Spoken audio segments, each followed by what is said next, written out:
Hello everyone, welcome back to the channel, and my next series of videos as we look forward to the Tour de France is the key stages that will affect the GC battle.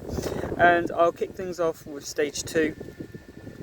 If the forecast to believe, I don't see it being an issue, but if there is strong winds on that 18-kilometre bridge, then carnage will ensue.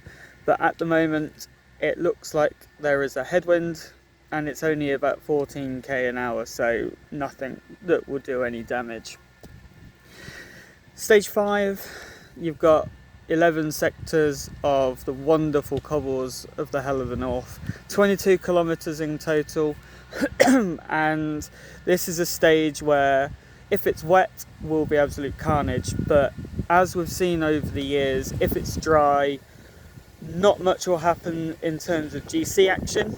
I expect the Cobble Classics riders to go away just like they did in 2018, fight it out for the stage win, while the GC riders, someone will lose time, but I think 90% of the GC riders will stay in that group. Moving on now to stage 11, you've got the first stage in the French Alps, finishing on the Col de Granon, which hasn't been used either since 1986 or 1989. It is 11.4k long at 9.1%, but it looks like on Pro Cycling Stats' profile that it never drops below 8%, so it is a very difficult climb. It's also got the altitude to contend with, so it's one to be on your best and try and win if you're a GC guy.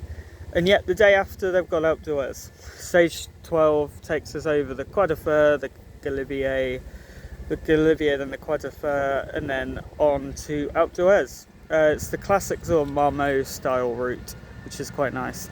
Alpe d'Huez needs no introduction, 13.9 kilometers long at 7.9%, and it is where everyone will want to win. I expect maybe a break to win on the Granon, but I think a GC rider will certainly win on Alpe d'Huez.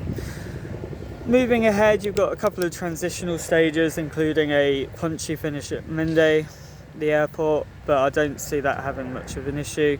So stage 17 to the Paragus, I think, is where the race will take shape again. 8.1 kilometers long, an average of 7.2%, so not the hardest, but certainly one where you need to be on your game.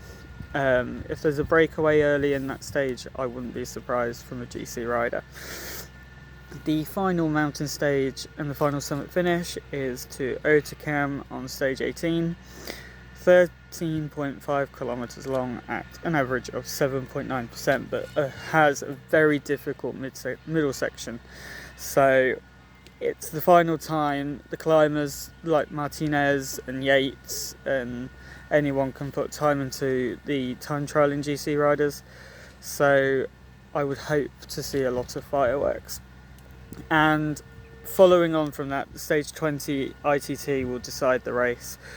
Don't think it will be as dramatic as 2020, but 40k long, it's got a few hills at the end, it will certainly pack a good chunk of time for the likes of Pogacar, Roglic, Thomas, even Martinez on Tour de Suisse form.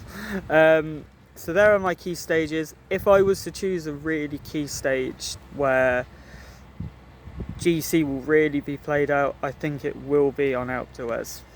Thank you, and I'll see you next time.